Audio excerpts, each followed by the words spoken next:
Le miel attire les fourmis, mais c'est la fourmi qui finit écrasée. Dès les premières lignes de son histoire, un malaise s'installe.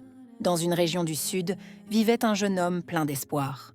Il avait étudié, obtenu son diplôme, fait son service, convaincu que le travail honnête finirait par lui ouvrir une porte. Mais les mois passaient, les refus s'enchaînaient et chaque franc devenait un combat. Autour de lui, la pression familiale montait. Aider les siens sans emploi stable devenait une honte silencieuse. Un jour, un ami lui parla d'une autre voie.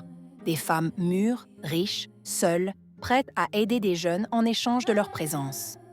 Au début, il refusa. Pour lui, ce monde n'était pas fait pour quelqu'un qui avait encore des rêves. Mais la faim est une mauvaise conseillère. Quand la marmite reste vide trop longtemps, même les principes commencent à trembler. Il finit par accepter. La première rencontre eut lieu dans un hôtel discret. Il se sentit utilisé, vidé, mais le paquet de billets reçus effaça momentanément la douleur. Rapidement, l'argent coula. Montres, vêtements, voyages entre régions, luxe soudain.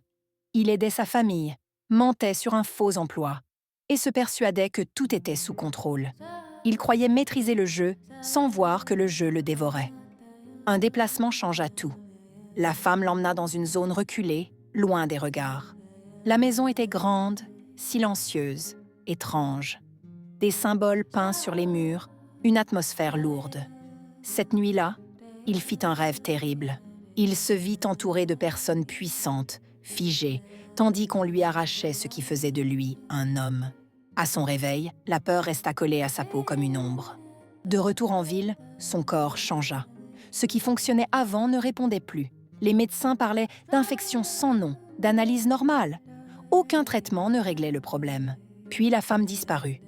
Plus d'appels, plus de réponses. Lorsqu'il tenta de la confronter, elle nia jusqu'à son existence et le fit chasser comme un voleur. Les nuits suivantes furent pires. Des rêves de coups, de tables, de chaînes invisibles. Des marabouts consultés parlèrent de rituels, d'énergie volée, de destin brisé pour nourrir la réussite d'un autre. Certains disaient que seul un retour en arrière était possible. D'autres affirmaient que rien ne pouvait être réparé. Aujourd'hui, à moins de 30 ans, il vit sans paix, sans argent, sans avenir clair.